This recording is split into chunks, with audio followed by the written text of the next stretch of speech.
Disastrous failure. Michelin star cookery, quick fit more like. Just let those words sink in for a second. If you've ever looked in the mirror or, glanced at your bank account or stared down a completely messy kitchen and thought to yourself, wow, I am completely failing at being an adult, well, you are definitely not alone. In fact, you're actually in the company of one of the most beloved, delightfully flawed, and honestly universally relatable heroines of the modern era. So let's just dive right into this. Welcome to The Explainer. Today, our goal is pretty simple but definitely ambitious. We are going to deconstruct a massive 1990s pop culture phenomenon. Now, on the surface, Helen Fielding's Bridget Jones's Diary is just this hilarious romantic comedy. But we're really looking at the iceberg here. Just beneath the surface of all those wine glasses and frantic diary entries, there is a remarkably sharp cultural critique hiding in plain sight.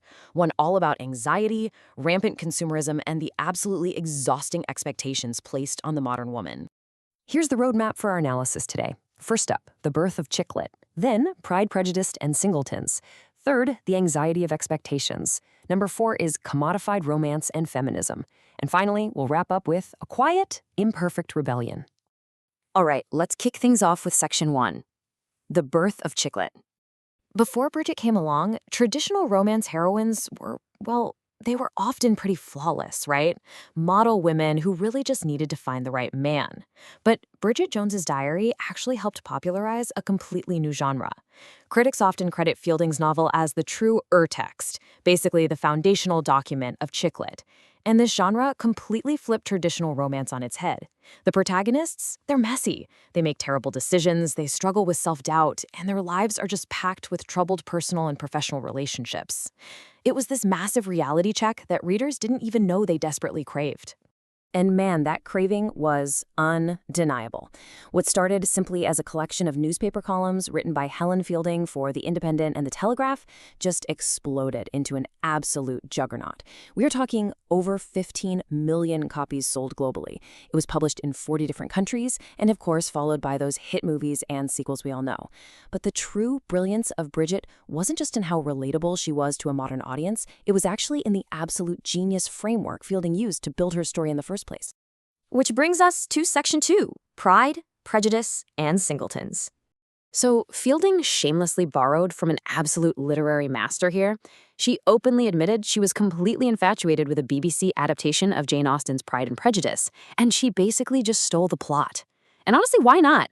As she famously noted, Jane Austen wouldn't mind. And anyway, she's did.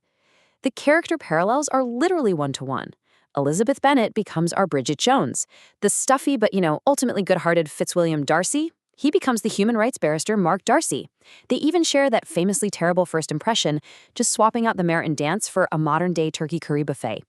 And the charming scoundrel George Wickham, he is reborn as Bridget's terribly toxic boss, Daniel Cleaver. Now, while Austen society was strictly divided by class and landed gentry, Bridget's modern battlefield is entirely defined by relationship status. She is constantly, and I mean constantly, navigating the super tense divide between being a singleton and the smug marrieds. As a singleton, she hilariously, but also kind of tragically, fears it results in her dying alone and being found 3 weeks later half-eaten by an Alsatian. On the flip side, you have the smug marrieds, who are patronizing, super settled, and always too eager to remind her of her ticking biological clock. This emotional and cultural war zone is exactly where Bridget is living day in and day out. Moving right along to Section 3, the anxiety of expectations.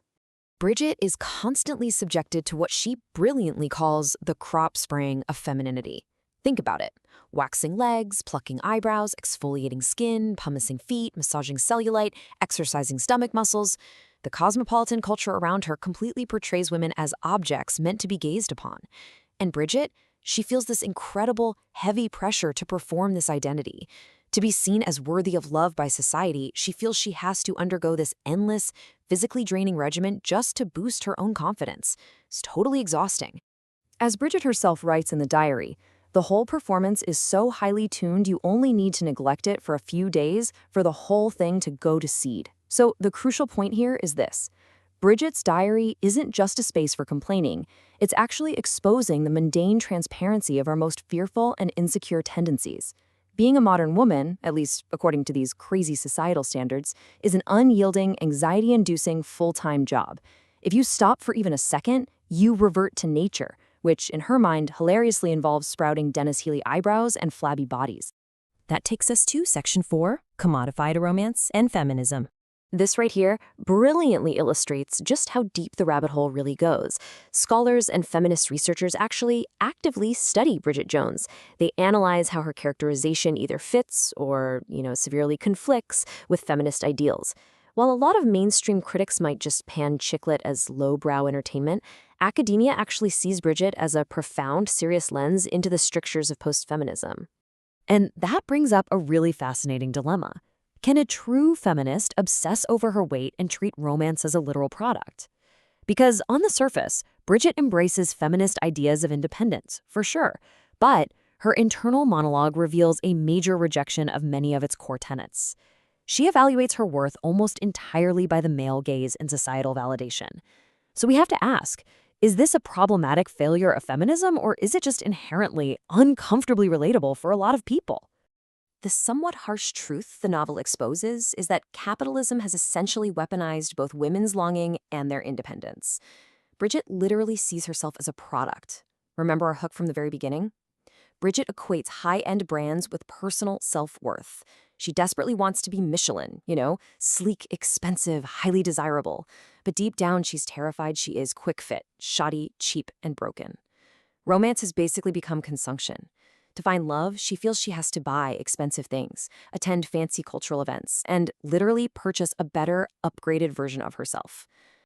For Bridget, even feminist empowerment itself is completely commodified. Feminism in her world is reduced to glossy self-help articles in magazines. It's totally devoid of any real historical, cultural, or racial context. It becomes just another lifestyle she simply can't afford to buy into. Her friends tell her they are strong, single girls with their own incomes who don't need to wash anyone's socks. But Bridget, she doesn't have the money to live that glamour independent lifestyle either. She's just trapped in the middle. Which leads us perfectly into our final section, number 5, a quiet, imperfect rebellion. So how does she resolve this trap? Well, she resolves it by spectacularly failing at it. In her hilariously honest year-end summary, she noted she consumed a, quote, repulsive amount of calories. She smoked over 5,000 cigarettes, and out of all her grand, sweeping plans to recreate herself into this perfect woman of substance, she kept exactly one New Year's resolution. She just completely fundamentally failed to reach society's impossible, highly polished standards. And yet, looking back at all that so-called failure, Bridget concludes, an excellent year's progress. And why is that? Because she survived.